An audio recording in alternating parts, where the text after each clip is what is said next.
नमस्कार दोस्तों। तो जेलेंस्की जो है वो बहुत ज़्यादा इस पॉइंट ऑफ टाइम पर फ्रस्ट्रेटेड है and he is again and again urging Europe. ये बार बार यूरोप से अर्ज कर रहे हैं जेलेंस्की कि आप लोग जब तक टाइम वेस्ट करोगे, जब तक आप किसी फाइनल डिसीजन पर आओगे, तब तक तो वो बहुत लेट हो जाएगी और रशिया तब तक यूक्रेन को पूरा ही निगल जाएगा। बिकॉज हुआ क्या है कि रशिया ने अपने अटैक्स को और ज़्यादा इंटेंसिफाई कर दिया है, अपने अटैक्स को इंटेंसिफाई नहीं किया है। अब देखो हुआ क्या कि रशिया ने अपने अटैक को इंटेंसिफाई जो किया है, जेलेंस्की का मतलब पूरी तरीके से उनका स्टेटमेंट वगैरह देख करके ऐसा लगता है कि वो इसके लिए यूरोप को जिम्मेदार ठहराते हैं और कारण भी है, पूरा उस पूरे कारण को समझने की कोशिश करते हैं।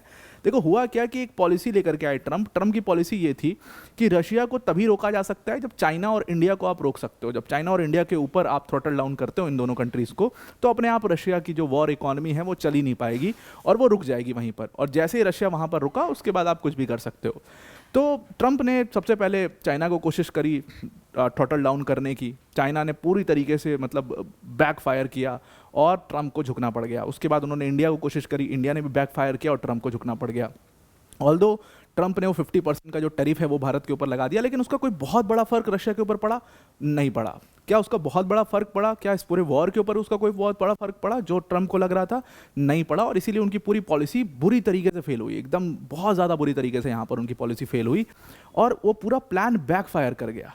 सबको ये लग रहा था, जेलेंस्की और ट्रंप को खासतौर से ये लग रहा था कि रशिया जो है वो रुक जाएगा या रशिया होल्ड करेगा, वो थोड़ा सा धीरे करेगा क्योंकि उनके पार्टनर्स जो हैं उनके ऊपर प्रेशर बनाएंगे। लेकिन हुआ बिल्कुल ठीक उसका उल्टा। फिर आप एक वो फोटो देखते हो जहाँ पर वो सारे लीडर्स जो हैं वो एक साथ खड़े होते हैं, वो अपना एक ग्रुपिंग बना लेते हैं और इसके लिए जो पूरा प्लान बैकफायर हुआ, उससे जेलेंस्की का सबसे ज़्यादा नुकसान हुआ, या आप कह लो यूक्रेन का सबसे ज़्यादा नुकसान हुआ। रशिया ने अपने अटैक्स को और ज़्यादा इंटेंसिफाई कर दिया और इसीलिए जेलेंस्की जो है वो बार बार अर्ज कर रहे हैं कि भाई जब तक तुम किसी फाइनल डिसीजन पर पहुंचोगे तब तक बहुत लेट हो जाएगी and Russia will eat Ukraine till then.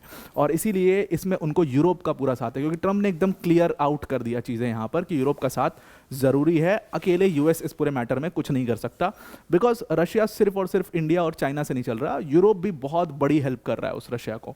और इसीलिए जेलेंस्की का वो फ्रस्ट्रेशन आपने देखा होगा। पूरा समझते हैं डिटेल में, बट वीडियो में आगे जाने से पहले एक बड़ी अनाउंसमेंट अनअकैडमी टीम की तरफ से कि अगर आप यूपीएससी सीएससी 2027, 2028, 2029, 2030 में प्रिपेयर करना चाह रहे हैं यूपीएससी सिविल सर्विसेज के लिए, तो आपके पास अभी बहुत ज़्यादा टाइम है और उसके लिए आपको कोई कोचिंग वोचिंग लेने की ज़रूरत नहीं है।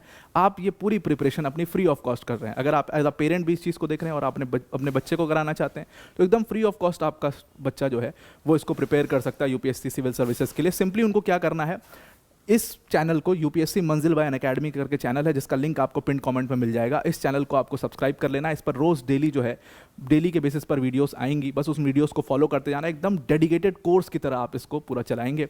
इसमें दोनों टीचर्स, मैं और किंजल सर, दोनों, किंजल सर ज्योग्राफी ले रहे हैं इस टाइम पर, मैं पॉलिटी ले रहा हूँ, और एक एक करके सारे सब्जेक्ट्स आपके यहाँ पर कवर करा दिए जाएंगे। बाकी भी सारे टीचर्स यहाँ पर होंगे। अब हमारा, अगर आप इसी साल प्रिपेयर कर रहे हैं 2026 के लिए, तो अनअकैडमी का फाउंडेशन कोर्स तो है ही 22,999, बहुत छोटी सी फीस है उसकी, प्लस उसमें आपको 1 साल का फ्री एक्सटेंशन भी मिलता है। अनअकैडमी के टॉप एजुकेटर्स आपको यहाँ पर इस पूरे बैच के अंदर पढ़ा रहे होंगे। इसकी लिंक भी हमने डिस्क्रिप्शन में डाल दी है, आप इस बैच को ज्वाइन कर सकते हैं। Now coming to the point, तो जेलेंस्की ने यहाँ पर अर्ज किया है कि भाई आप लोग टाइम वेस्ट करना पहले तो बंद कर दो। देखो टाइम वेस्ट बंद करने के लिए क्यों कहा है, क्योंकि यहाँ पर डोनाल्ड ट्रंप ने, हुआ क्या, डोनाल्ड ट्रंप का एक स्टेटमेंट आया और उस स्टेटमेंट में ट्रंप ने बोला कि भाई देखो, जब तक यूरोप रशिया को सपोर्ट करता रहेगा, रशिया को सपोर्ट करने का बात यह है कि जब तक यूरोप जो है पूरी रशियन ऑयल को खरीदना बंद नहीं करेगा, तब तक अकेले ट्रंप बड़े बड़े डिसीजंस लेकर के कुछ नहीं कर पाएंगे। ट्रंप ने इतने सारे सैंक्शंस लगा दिए रशिया के ऊपर, लेकिन उसका परिणाम क्या हुआ? कुछ भी नहीं हुआ, जीरो हुआ। क्या वो रुक गया? नहीं रुका। और ट्रंप इसीलिए इसको लेकर के बहुत ज़्यादा फ्रस्ट्रेटेड, जो आप अभी रिसेंटली उनका जो सारा एक्शन देख रहे हो ना इंडिया के खिलाफ, वो फ्रस्ट्रेशन में आ रहा है। वो H1B वाला एक्शन जो है वो फ्रस्ट्रेशन में है, 50% टैरिफ फ्रस्ट्रेशन में है, क्योंकि वो पूरी तरीके से प्लान उसका बैकफायर कर गया है। तो ट्रंप ने यहाँ पर क्लियर आउट किया जेलेंस्की को कि यार देखो दोस्त, हम तब तक कुछ नहीं कर पाएंगे जब तक यूरोप कुछ नहीं करता, जब तक कि यूरोप भी उतने ही स्ट्रिक्ट सैंक्शंस नहीं लगाता रशिया के ऊपर जितने स्ट्रिक्ट सैंक्शंस हम लगा रहे हैं।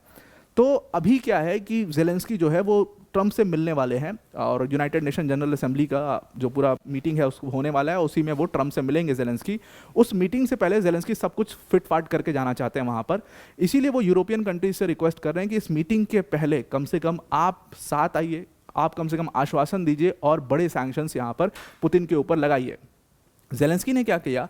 जेलेंस्की ने कहा कि देखो पुतिन से हमारी मीटिंग होने वाली थी, 1-to-1 मीटिंग, लेकिन पुतिन ने जेलेंस्की से फेस टू फेस मिलने के लिए मना कर दिया, और पुतिन ने किसी भी तरीके का कोई डायलॉग करने से जेलेंस्की को सीधे तौर पर मना कर दिया। जेलेंस्की ने कहा कि मैं तो उनके लिए फेस टू फेस तो मिलने के लिए तैयार ही था, लेकिन उसके साथ आप बायलैटरली चाहो, आप ट्राईलैटरली चाहो, आप जैसे चाहो मैं वैसे मिलने को तैयार हूँ। लेकिन क्योंकि पुतिन ने जेलेंस्की से मिलने के लिए मना कर दिया, इसलिए Zelensky is again now requesting कि इसके अगेंस्ट हमें पुतिन के खिलाफ बड़ा एक्शन लेना चाहिए, और हमें एक बड़े सैंक्शंस लगाने चाहिए रशिया के ऊपर, और बड़े और स्ट्रिक्ट सैंक्शंस लगाने चाहिए, और यूरोप को ये सैंक्शंस लगाने पड़ेंगे, क्योंकि ट्रंप ने ऑलरेडी जितना करना था उतना कर दिया है। क्योंकि अब जेलेंस्की को लग रहा है डर कि ट्रंप इज़ वेरी फ्रस्ट्रेटेड, और पता नहीं वो कैसे रिएक्ट करेगा। ट्रंप कह देगा भाई तेरा खुद ही यूरोप तेरे को सपोर्ट नहीं कर रहा, मैं क्या ही कर लूँ इसमें, और कहीं वो अपना हाथ पीछे ना खींच लें, क्योंकि ट्रंप जो है वो डिसीजन बड़ा जल्दी लेते हैं।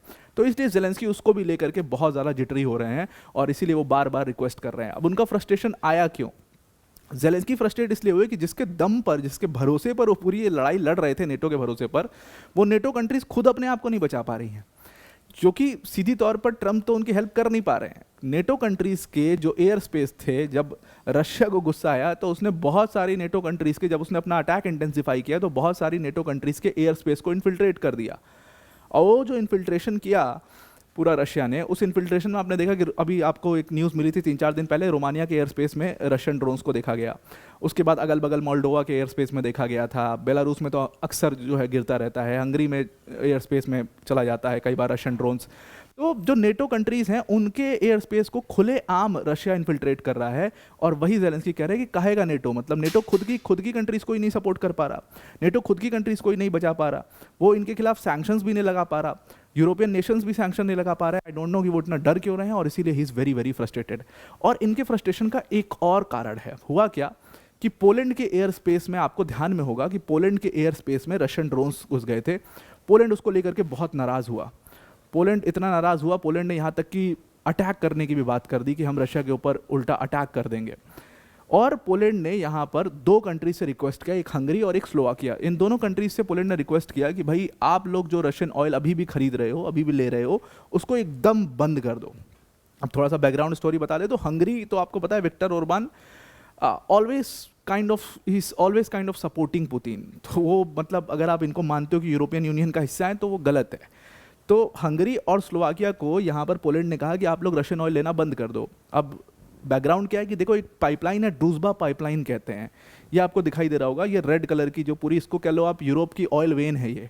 तो ये रशिया से बेलारूस, पोलैंड, जर्मनी तक जा करके, और इधर नीचे की तरफ हंगरी और पूरा क्रोएशिया तक जा रही है, स्लोवाकिया पूरा पराग तक जा रही है। ये पूरी जो है वो ड्रूजबा पाइपलाइन है, और यहाँ पर पड़ता है स्लोवाकिया और हंगरी। इतने सारे सैंक्शंस लगने के बाद भी डायरेक्टली ड्रूजबा पाइपलाइन से आज भी हंगरी और स्लोवाकिया जो है वो ऑयल खरीद रहे हैं। और इसीलिए ट्रंप ने कहा था कि भाई यूरोप तो अभी भी ऑयल खरीद रहा है, वो डायरेक्टली, कुछ लोग डायरेक्टली खरीद रहे हैं, कुछ लोग इनडायरेक्टली खरीद रहे हैं, खरीद तो सब रहे हैं। तो यूरोप जब तक सैंक्शन नहीं लगाएगा तब तक मैं टेक्निकली कुछ कर नहीं पाऊंगा। तो यहाँ पर जेलेंस्की, पोलैंड ने रिक्वेस्ट किया स्लोवाकिया और हंगरी को कि आप लोग ऑयल खरीदना बंद कर दो, एकदम बंद कर दो 2026 शुरू होने से पहले।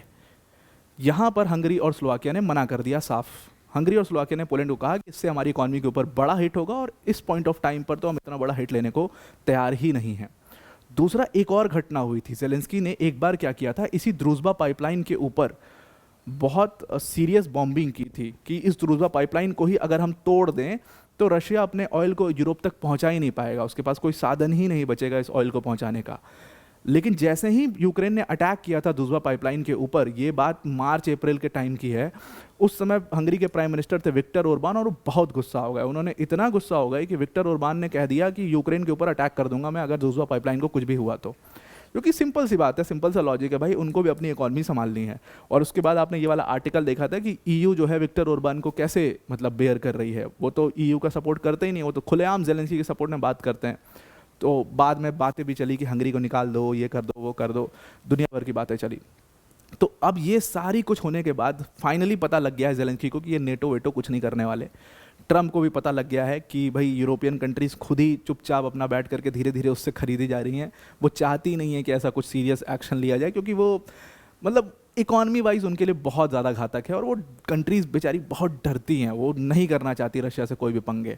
तो अब जेलेंस्की को भी ये बात एक्चुअल में समझ आ चुकी है ना, he is playing the emotional part. वो चाह रहे बस किसी तरीके से इमोशनल करके भी सीज फायर हो जाए, और वो इमोशनल करने का सबसे बड़ा तरीका क्या है कि वो अभी यूएस जाने वाले हैं, और वहाँ वो यूएस जाने वाले हैं, वो यूएस में मतलब ट्रम्प से मिलने वाले हैं, उसके साथ वो अपनी वाइफ ओलेना जेलेंस्की को भी साथ लेकर के जा रहे हैं, और ओलेना जेलेंस्की की वहाँ पर मुलाकात मेलानिया ट्रम्प से होगी।